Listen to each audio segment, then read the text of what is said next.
Шановни колеги, почитувана јавност, неколку коментари за стратегијата за рамномерен регионален развој. Имавме можност пред чинам 2 месеци да дебатираме и по законот кој што го носевме тогаш, за истава тематика која што ја обработуваме и денес. Тогаш морам да констатирам дека беше донесен со европско знаменце со кое што се скрати можноста од дебата како и од одредени аргументи кои што би можеле да ги дадат оние кои што се најповикани како градоначалниците, општините, советите, ама и стручната јавност. Она кое што сакам на старт да го нагласам, исто како и колешката Лидија, дека без малку 2 години доцниме носејќи ја стратегија, ама во очи на она кое што ќе се случи крајот на годината, односно локалните избори,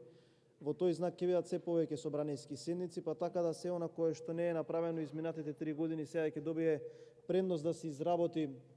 во собранието. Зборуваме за стратегија за рамномерен регионален развој, а при носењето на буџетот, програмата која што го обработува ова подрачје беше намалена за 68%, кое што директно оди спротивно на заложбите на владата за постигнување на вистина регионален рамномерен развој. Она кое што сакам да го кажам е дека диспаритетот помеѓу тие 8 плански региони е навистина голем. Би сакал да искористам неколку податоци кои што ги прочитав од Државниот завод за статистика, кои што се општат и кои што сметам дека треба да служат како пример, односно како поттик на сите нас, за да можеме да се потпреме на навистина да реализираме оваа стратегија која што ја носиме денеска, не само заради тоа што не обврзуваат нормите во оваа држава да носиме на секои 10 години стратегии. Она што е важно и што треба да се каже дека еве за мала споредба Скопскиот регион, кој што е нели така кажано најразвиен, не е тоа така заради одредена тенденција на некој кој што бил на власт, туку заради тоа што е главен град. Вреди да се напомене дека просечната плата во однос на другите региони е за 150 евра повисока, односно од републичкиот просек. Мора да се нагласи дека просечната плата во Скопскиот регион е за 150 евра повисока отколку во североисточниот регион, заради тоа што кога ќе се направи одредена споредба дека се само оддалечени 150 километри еден од друг, а североисточниот регион, да упростам, се градовите Кратово, Куманово, Крива Паланка, Липково, е навистина вака една неубава работа и една непопуларна работа која што мора да работиме да ја промениме. Тука би кажал дека најголема невработеност во Република Македонија има во североисточниот регион, дека најнизок стандард има во Полошкиот регион, дека најмалку бруто домашен производ по глава на жител, односно најмал износ исто така во Полошкиот регион, за кое што може да се каже дека покрај тоа што има најнизок стандард за 5000 евра повеќе помал тој БДП пер капита во споредено со Скопскиот регион, што укажува на тоа дека мора работите да се менуваат и дека оваа стратегија треба да се почитува, но сепак дека треба да биде поставена на здрави основи кои потоа ќе ги дадат резултатите. Исто така, најголем број на приматели на социјална помош од североисточниот регион. Она што беше како камен на сопнување, вреди да се напомене дека во член 47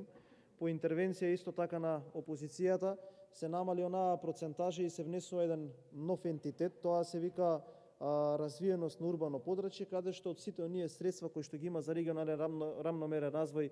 15% од тие идат на тоа урбано подрачје. Не го дефиниравме што значи тоа урбано подрачје, заради тоа што ако видиме на начинот на кој што се развиени овие региони, ќе видиме дека токму оние урбани подрачја се поразвиени од оние кои што го носат презнакот рурални, дека треба можеби со сета опасност која што ја го носи она што ќе го кажам, помалку да се вложува таму, а повеќе да се вложува на друго место. Коморите упорно кажуваат и оние кои што ја работат оваа тематика дека мора да се почитува законот 1% од бруто домашниот производ да биде наменет за регионален рамномерен развој, дека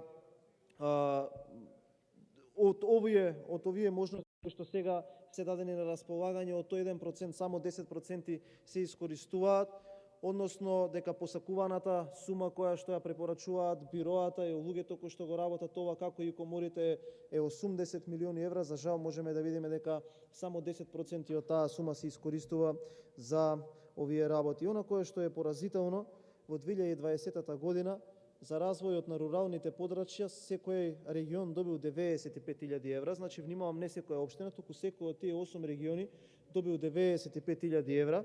И кога ќе се види дека Полошкиот и Југозападниот имаат високо учество на население во руралните средини, сосема ни е јасно, ако дадете 95.000 евра на 8 региони, колку од тие средства може да се искористат за таа намена. Сметам дека требаше малку повеќе власта да покаже отвореност и да ги прифаќа амандманите на опозицијата кога се носеше новиот буџет за 2021 година, заради тоа што голем дел од овие амандмани содржаја и развиток на подрачја кои што не се доволно развиени, подрачја кои што тек допрва треба да се развиваат, но за жал немаше тогаш слух за ова прашање, така да јас